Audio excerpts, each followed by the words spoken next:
I'm going to be introducing the section that's called Living Our Values in the World. And let me do a little screen share here so you can see what we're talking about. But before you get to that particular chapter, there's one earlier in the book that outlines a whole lot of trends. And I recommend you read that because it's really interesting, trends in American society and religion. But I'm going to lift up a few of these trends right now because they directly feed into the understanding of living our values in the world. And you'll see that in a minute. So a couple of these trends to just mention briefly. Our nation is moving away from institutional religion, but those who do find UUism are seeking a spiritual grounding, a spiritual experience. And many of these for the very first time, they're not coming from other religious traditions.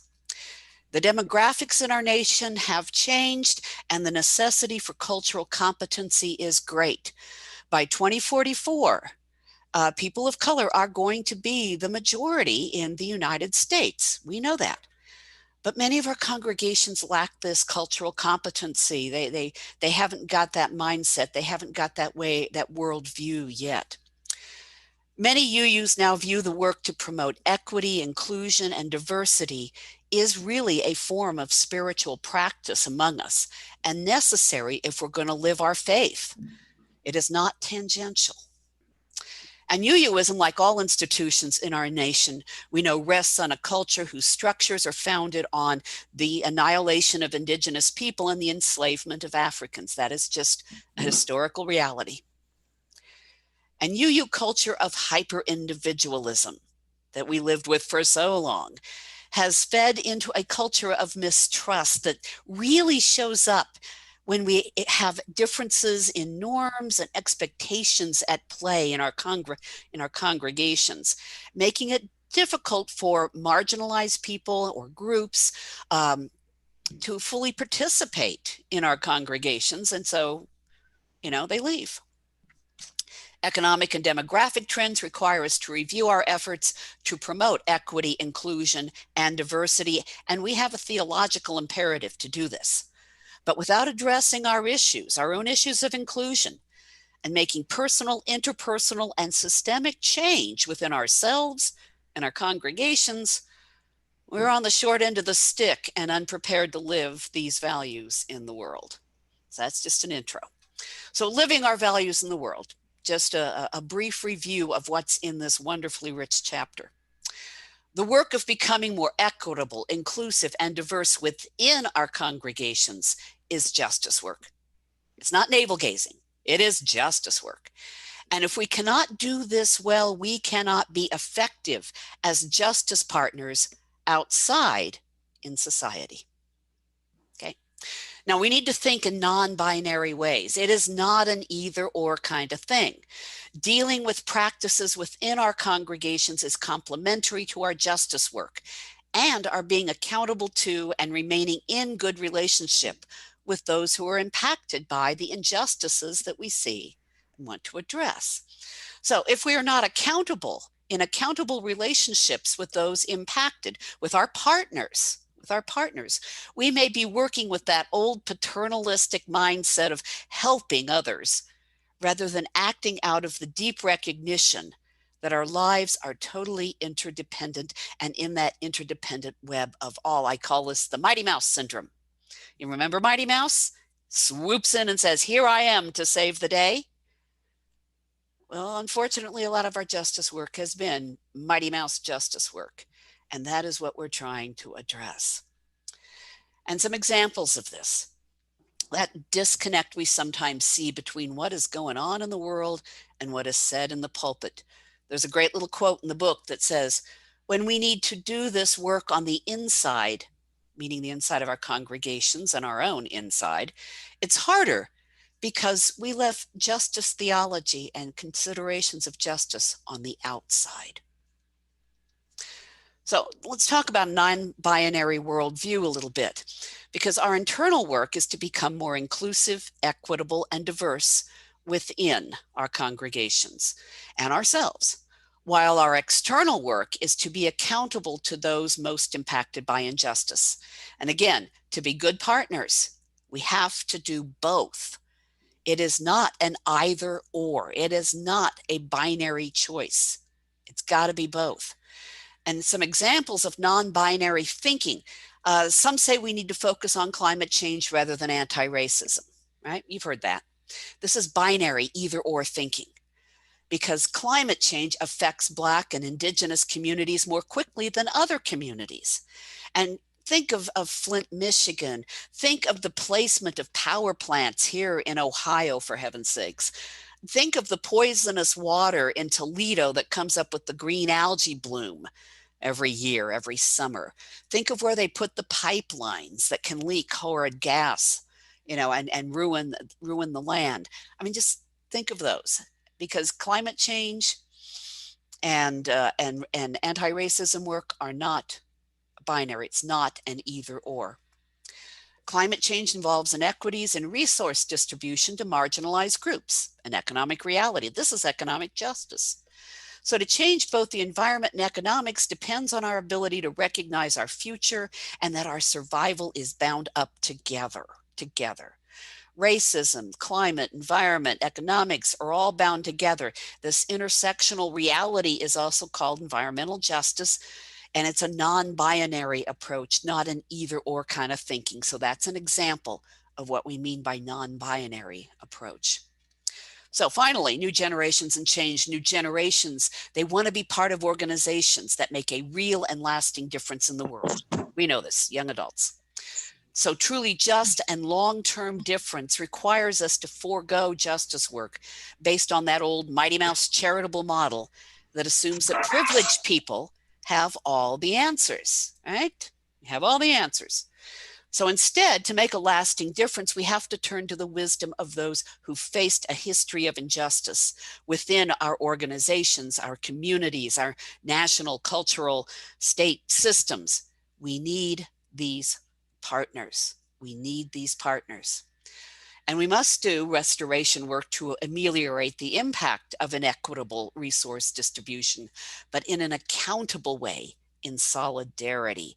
And here we define faith-based solidarity is based on knowing that my well-being is totally and irrevocably tied up with yours. My liberation is dependent on your liberation. And now I'm going to turn it over to Carol Womeldorf to talk, and Linda to talk about the 4 oppressions.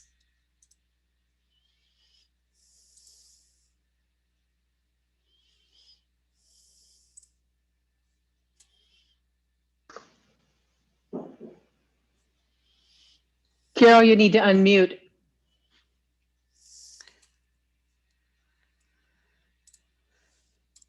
Okay. Hi. Thank you, Joan. That was a wonderful introduction, and all of you have really kind of framed this in a great way. We're hoping to do this maybe a little bit more interactively, just for this part, because the whole idea of this text is that it's going to lead us in internal and community exploration. It's not meant to be a book that sits on the shelf. It's meant to be a reminder of the infinite, not infinite, but the reminder of the deep and broad range of situations that have been influenced and affected and hurt by habits of white supremacy, just to put it bluntly. I'm going to talk specifically about we're talking about, Linda and I are talking about the 4 levels of oppression and kind of what are our attitudes, our values, our norms, all of these things. If we can frame them in the 4 levels, it will remind us to not skip any of these levels, because each one of these has substantial potential for impacts, both in the positive when we get it right, and in the negative when we kind of revert to older habits, perhaps.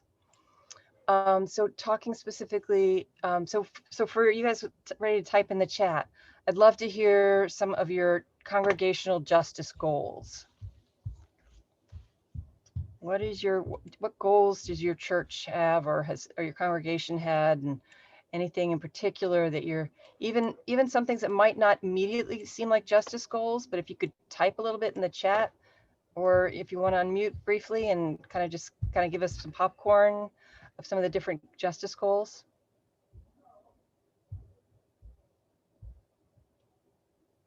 So I'm seeing in the chat to be an anti-racist congregation, employment equality.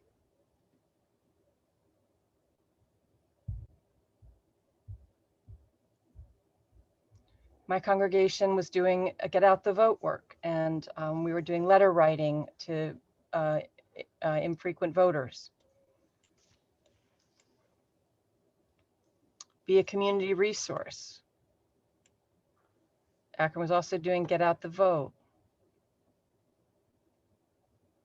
Okay, so these are some different ideas.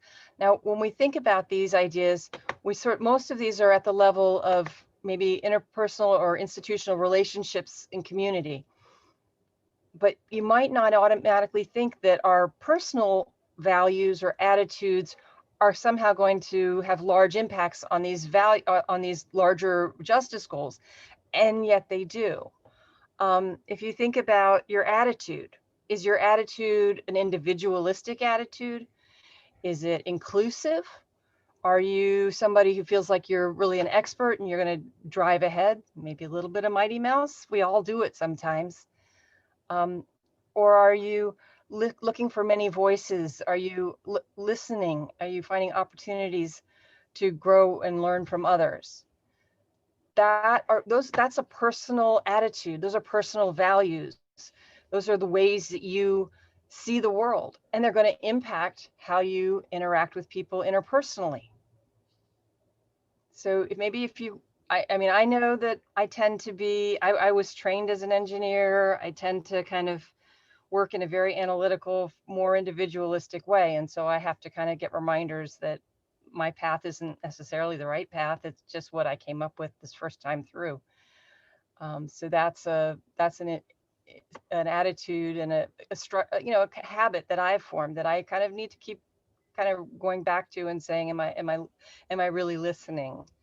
Does anybody else have thoughts about personal attitudes or values or beliefs that they think either kind of reflect some of the oppressive qualities, or maybe some particular values or attitudes or habits that reflect more of an inclusive and equity approach?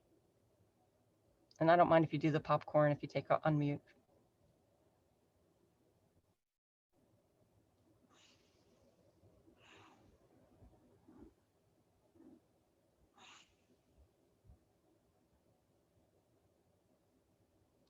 I'm gonna make you wait. Okay, somebody.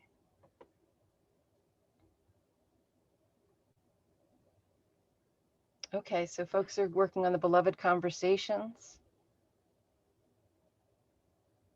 forming ally groups, wondering what attitudes we project. Alice, could you talk just to unmute a little bit and just say something on that?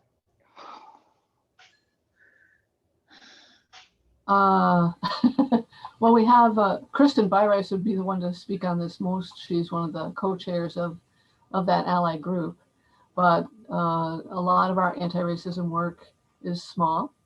And, I just wonder what we do or say that might bring more people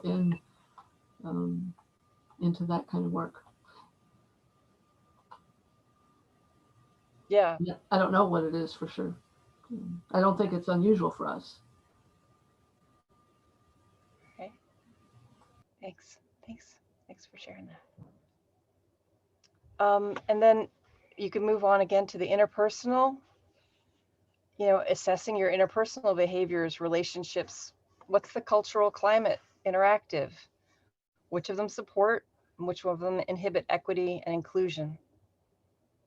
Do we kind of expect others to change? Sometimes in justice work with that Mighty Mouse approach, we're expecting that we've got it right. And other folks, if they just did it a little bit more like we think they should, and that things would go better. And that tends to understandably put people off and have back, and it also tends to make us really not be good listeners when we think we're coming in with the answers. And so also then whose stories are centered. And so from microaggressions that come from our own personal beliefs to our behaviors interpersonally, to our assumptions, to that cultural climate that we're sort of, maybe we're a little stand backish. Maybe that makes it harder for people to feel safe. And just a quote Okay, I'm going to actually pass it on to Linda to talk about the other two, and then I thought there's a quote I can bring up later. Thank you. So I just wanted to start with the institutional and just make a couple comments that come right out of the book. And that, what are the ways that we conduct our work? How do both formal and informal policies, practices, and organizational structures support the related goals of the organization, or in some cases, or not? And then I'm going to move on actually quickly to the cultural level, because I want to come back to a couple of things to tie those two kind of more together. So they talk about what are the current values, norms, and customs, and the way of being and acting right.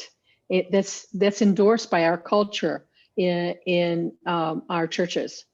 So one of the things I thought, I think we already all know that, at least I hope we do, that we're not terribly diverse in terms of color. You know, we don't, how many Black, brown, and Indigenous people do we have attending our congregations?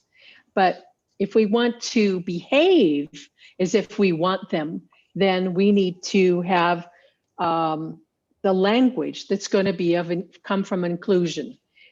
So the ways of acting and being, ways of being and acting right, that I think we need to break that pattern. And one of the things, I read some notes today that talked about the things we don't want to talk about, you know, or unspeakable. Like, I don't think we even know that we blame the victim.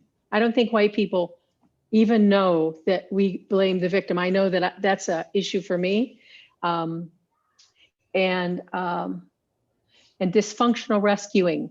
I'm not entirely sure I know what that means, but I bet I've done it. And rescuing, I know about wanting to rescue others. I'm pretty sure when I do that, it's attached to that other word, dysfunctional. So I just having the language for inclusion. If we could start having the language for inclusion, we would see a gathering or a gatheringness, I believe, in our congregations, in our meetings. And then that's also addressing that cultural issue of what are we doing? Who are we? Who are we? We say we're so progressive, and yet I think we hold on to those old patterns that are unspeakable, that people don't want to talk about. So I'm just recommending you think about that, and maybe get back to us about that, or you try to get back to me even. I just want you to know I'm really passionate about this, and I hope what I've said has come across as some clarity, if any way. Thank you so much.